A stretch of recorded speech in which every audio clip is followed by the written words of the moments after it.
buenas noches, estimados televidentes, y bienvenidos a esta nueva edición del programa televisivo Desarrollo y Producción. El día de hoy está con nosotros Carla Hoffman Barrientos. Él es docente investigador del Instituto de Estudios Sociales y Económicos, IESE, de la Facultad de Ciencias Económicas. Muy buenas noches, Carla. Gracias por haber aceptado estar en el programa esta noche. Gracias a ti, Silvano, y lógicamente pues es un placer estar en este canal tan prestigioso. Bueno, acabo de leer el boletín de coyuntura publicado periódicamente por el IESE y que Carla escribió refiriéndose al poder económico de la coca en los diferentes gobiernos, tomando en cuenta un periodo entre 1970 y 2015. Un estudio que dio seguramente datos, información interesante y que lo vamos a un poco conocer en el transcurso de este programa. Pero para empezar, Carla, ¿cuál fue la motivación de esta investigación? ¿Qué es lo que te ha un poco animado a hacer esta investigación? Bueno, Silvano, en realidad yo estoy haciendo esta investigación desde hace más de 20 años, ¿no es cierto? Estoy siguiendo toda la política cocalera, los beneficios que está generando la coca, etcétera, etcétera. Entonces, precisamente me ha motivado a hacer esta investigación el hecho de que está muy próxima a aprobarse la ley de sustancias controladas por un lado y la ley del régimen de la coca por otro lado. Entonces hay una fracción de cocaleros que pide a rajatabla que se respete la ley 1008, reduciendo los cocales a 12.000 hectáreas legales para el consumo en el país. Esto generaría muy graves consecuencias que las vamos a ir analizando precisamente. El hecho de reducir coca, lo que motivaría sería seguramente que los precios se eleven terriblemente en beneficio de ese pequeño grupo de productores de coca y beneficiando a los compradores que pueden adquirir la coca a precios altos, que son los compradores ilegales, y hundiendo precisamente a los consumidores tradicionales de coca. Bueno, obviamente hay siempre grupos de interés en toda actividad económica, pero más precisamente, ¿cuáles son los grupos económicos que han ido emergiendo en el periodo post-neoliberal, si así lo podemos definir? Bien, primero, digamos que tradicionalmente todos los gobiernos están direccionando sus políticas hacia grupos económicos determinados. En el periodo neoliberal, lógicamente, los empresarios privados, los banqueros, los grandes terratenientes del Oriente eran los grupos privilegiados, y también la minería mediana, que descolló terriblemente en aquellos años. Entonces, los gobiernos siempre van apoyando a ciertos grupos de poder económico y político. En este caso, después de la asunción del gobierno de Evo Morales, creo que se ha cambiado la correlación de fuerzas, o más bien el apoyo que se ha producido hacia los grupos económicos. No de manera determinante y fundamental, han permanecido todos aquellos grupos hegemónicos de siempre que estaban vigentes y presentes en el gobierno neoliberal, como banqueros, agricultores del Oriente, minería mediana, etcétera, etcétera. Pero han emergido nuevos grupos que siempre estuvieron relegados en aquel tiempo, como es el caso de los comerciantes minoristas, los transportistas y fundamentalmente los mineros cooperativistas.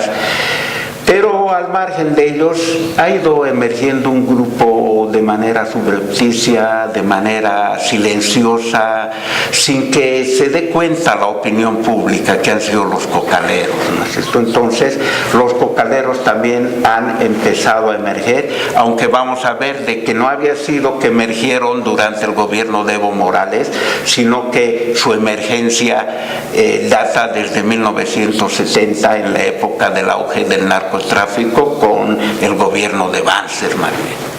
Eso, y entonces, ¿qué es lo que se ha podido descubrir a través de tu investigación refiriéndonos a este grupo de cocaleros, un grupo económico considerado emergente?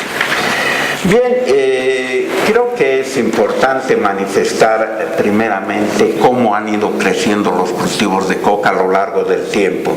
Desde 1970 hasta la época de García Meza, si bien ha tenido un crecimiento vertiginoso los cultivos de coca, no han dejado de crecer hasta el periodo de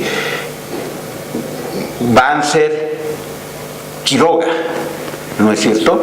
Durante el gobierno del MNR todavía crecieron hasta las 65,000 hectáreas los cultivos de coca, pero después empiezan más bien siguen creciendo los cultivos de coca, pero de manera más declinante, y en el gobierno de Banzer precisamente es que hay una curva de inflexión con la reducción de los cultivos de coca. Entonces, durante el periodo de Paz Estenssoro, que fue la época donde se cultivó más coca, se cultivaron aproximadamente 55,000 hectáreas de promedio anual.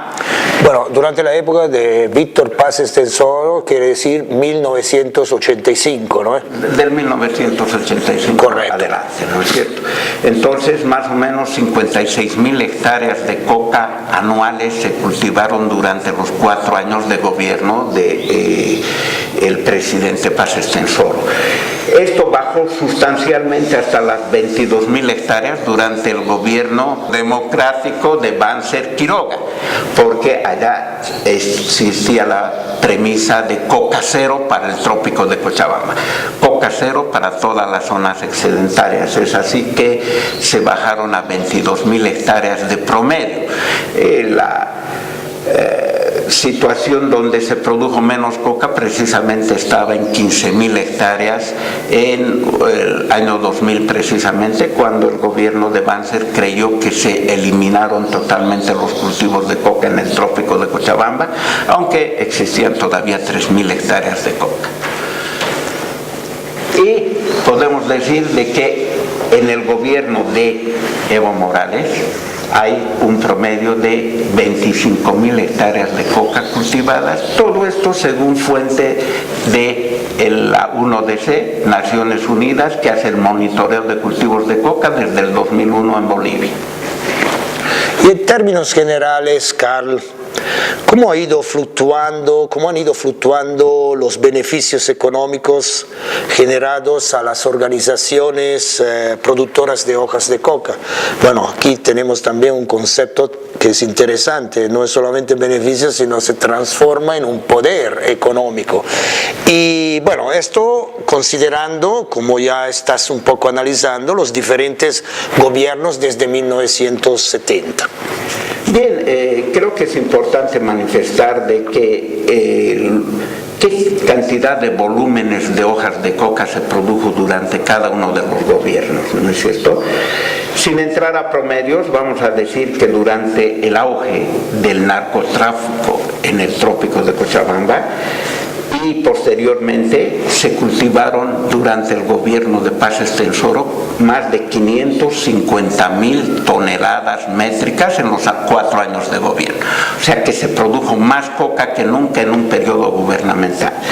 El periodo de Evo Morales, desde 2006 hasta 2015, se han producido hasta el momento cerca de 500,000 toneladas métricas.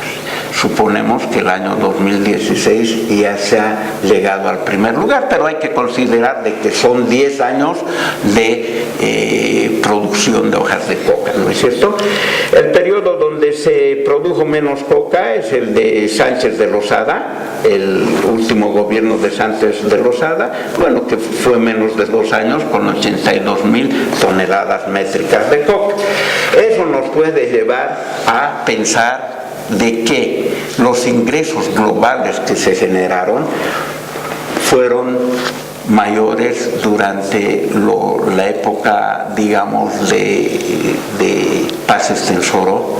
Sin embargo, no es así. No siempre cuando se produce más coca, cuando las superficies son más grandes, los ingresos globales que se generan en los grupos cocaleros son los más altos, ¿no es cierto? ¿Por qué? Porque esto responde fundamentalmente a la dinámica de mercado, ¿no? Sí, así es, ¿no? Entonces, más bien cuando los precios suben bastante, cuando las cantidades producidas se restringen. ¿Por qué? Porque hay una dinámica de compra de hojas de coca del mercado legal y del mercado ilegal que hace que más o menos la demanda se mantenga constante. La oferta es la que baja y la que sube en desmedro, lógicamente, de los precios o en beneficio de los precios, si se quiere entender. En este sentido, es importante manifestar de que, contrariamente a lo que pueda creerse, durante el boom del narcotráfico de la coca, durante García Meza, Arce Gómez, se podría creer que los cocaleros, todo el mundo tenía la idea de que los cocaleros se enriquecieron terriblemente. En aquel tiempo, los cocaleros, bueno, también son 2 años, menos de 2 años quizás, durante los gobiernos dictatoriales militares, los cocaleros amasaron alrededor de 141 millones de dólares durante la época del narcotráfico, el auge del narcotráfico. ¿Por qué? Porque los cocaleros fueron los menos beneficiados en ese auge. Los narcotraficantes, los comerciantes, todo el mundo sacaba una tajada grande y los cocaleros vendían su coca a precios ínfimos, aunque tenían grandes extensiones. Y también hay que tomar en cuenta de que eran muchos productores de coca durante aquel tiempo y los precios se redujeron drásticamente. Entonces, durante el periodo que más beneficios tuvieron los cocaleros como promedio anual fue durante el gobierno de Evo Morales, con alrededor de un promedio de 320 millones de dólares anuales. Eso es bastante. El segundo periodo fue el de Sánchez de Lozada, con 226 millones de dólares anuales y 100 millones de dólares menos de promedio. Y el de Paz Estenssoro fue de 201 millones, de 200 millones de dólares de promedio anual de ingresos.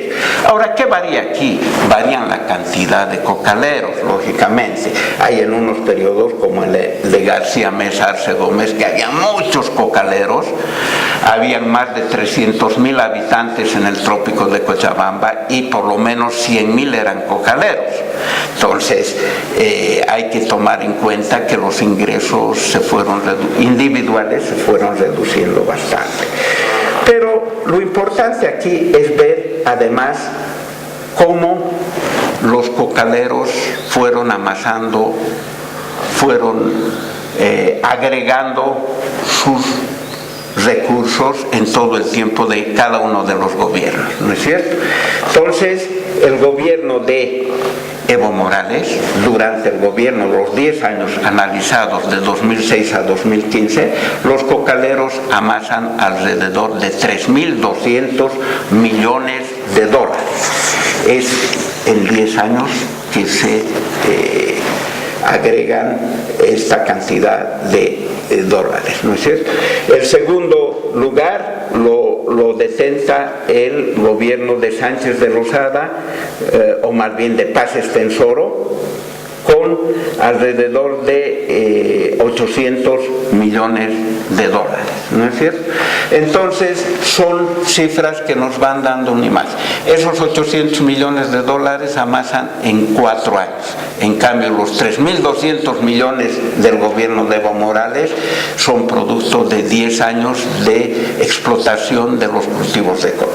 Estas cifras son de la venta legal venta de producción de hojas de coca. No vamos a decir legal, porque la venta legal solo se la hace en los mercados primarios. la venta de la producción de hojas de coca, sin contar todas las actividades del narcotráfico, investigación que no es realizada. Bueno, este es el panorama, ya has avanzado bastante, es el panorama general de todo lo que ha ido sucediendo. Quizás para un poco dar cierta atención a los diferentes elementos o parámetros que Carl ya nos ha anticipado, sería bueno retomarlos de a poco para entender al final la lógica que está por detrás de todo este estudio que Carl ha realizado. Por ejemplo, ya tenemos más o menos el panorama claro con respecto a las superficies de cultivo de coca, pero quizás volvamos a retomar de a poco. La superficie de coca, digamos, de producción de hojas de coca a través de la planta, ha ido variando en todo este periodo que has tomado en cuenta. Aparentemente, el periodo donde había mayor superficie cultivada ha sido durante el gobierno de Paz Estenssoro, ¿verdad? Así es. Retomando todo aquello. ¿Y después cómo ha ido fluctuando? Después podemos decir que después del gobierno de Paz Estenssoro precisamente ha ido reduciéndose sustancialmente los cultivos de coca. En aquel tiempo hemos dicho que se producían alrededor de 56.000 hectáreas promedio. Durante Paz Zamora, 50.000 hectáreas promedio anual. Durante Sánchez de Lozada, 47.000. Banzer Quiroga, 24.000 de promedio. Sánchez de Lozada, el segundo mandato de Sánchez de Lozada, 22.000 de promedio, fue la vez que hubo menos coca.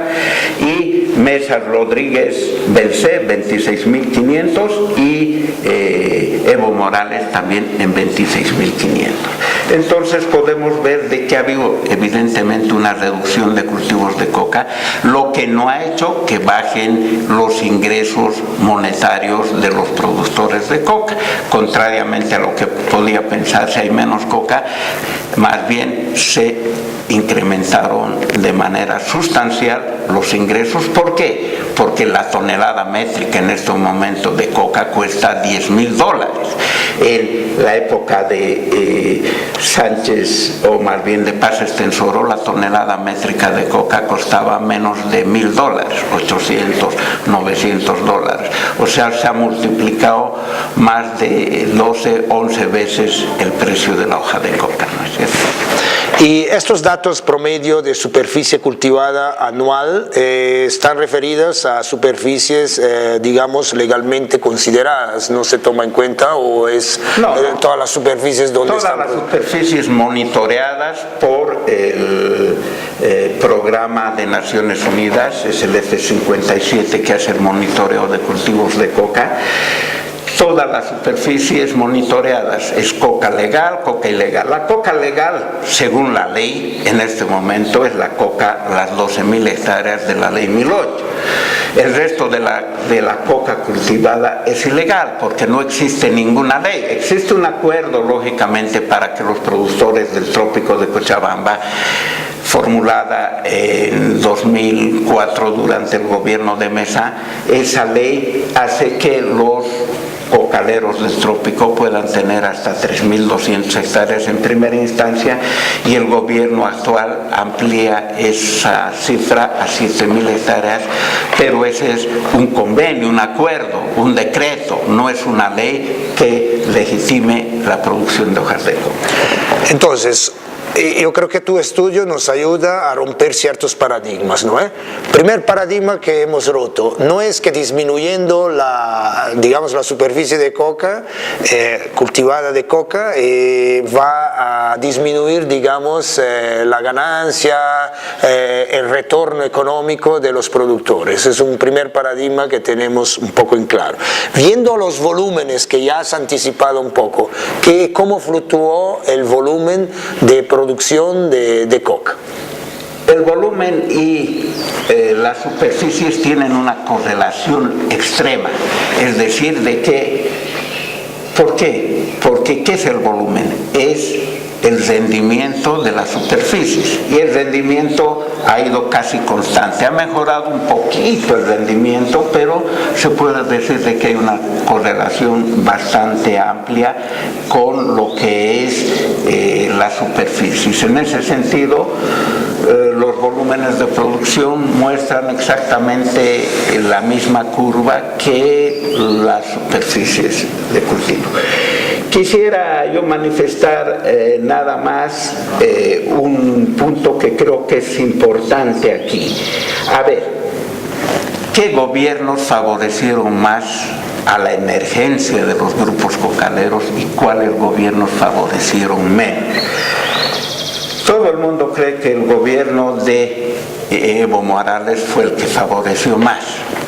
Yo les puedo decir de que, irónicamente, el gobierno que favoreció más a los cocaleros fue el gobierno de Paz Estenssoro con su lacónica Ley 1008.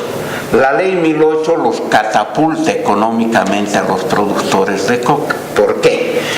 Porque la Ley 1008 dice los productores legales solo son aquellos que están en zonas tradicionales del país, y estos son 12,000, estos corresponden a 12,000 hectáreas de los yungas, una partecita de Bandiola de la que se olvidaron definitivamente, y una partecita de Apolo, son las 12,000 hectáreas.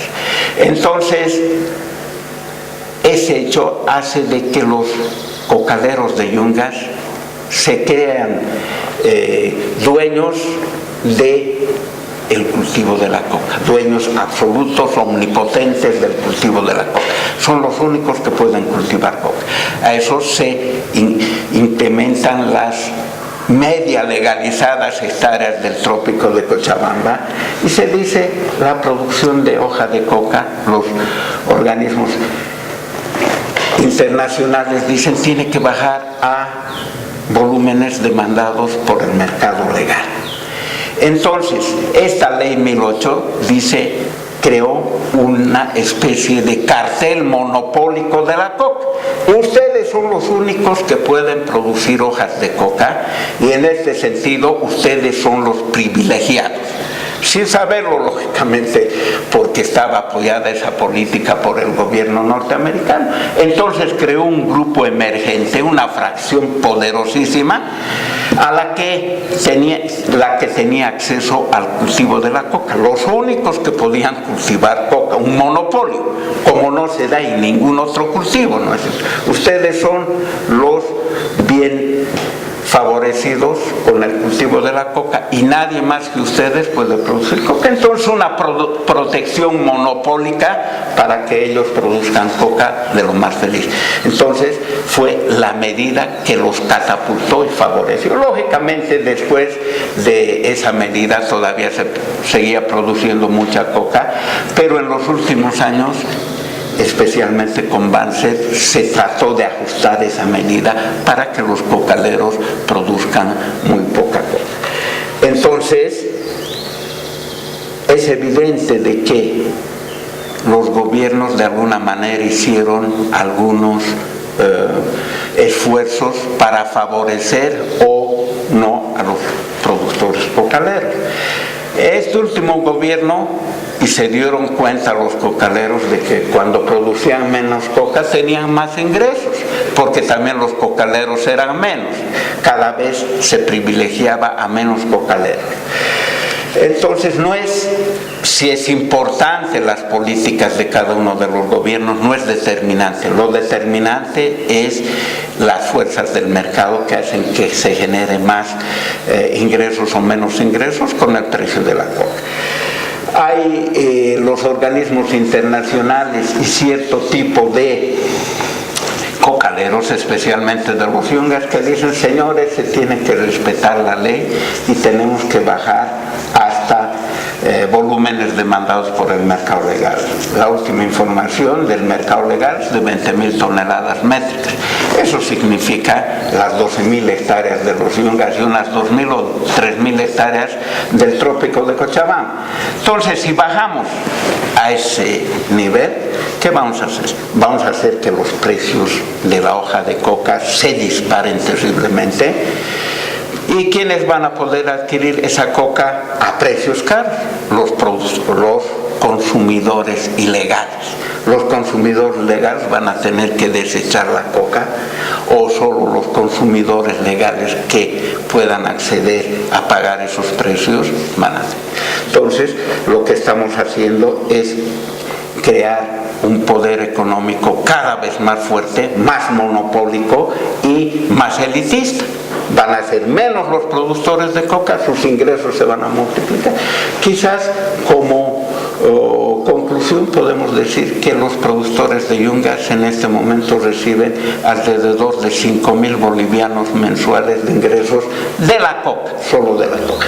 Los productores chapareños reciben alrededor de 3.000 bolivianos mensuales de ingresos solo de la coca. Eso se va a ir subiendo terriblemente en beneficio de los productores legales, si es que se siguen las presiones o se aceptan las presiones de los organismos internacionales. Muchísimas gracias, Carla. Un panorama realmente interesante, muchos datos que seguramente se tienen que retomar y analizar. Hoy estuvimos con el magíster Carla Hoffman Barrientos. Él es docente investigador del Instituto de Estudios Sociales y Económicos IESE.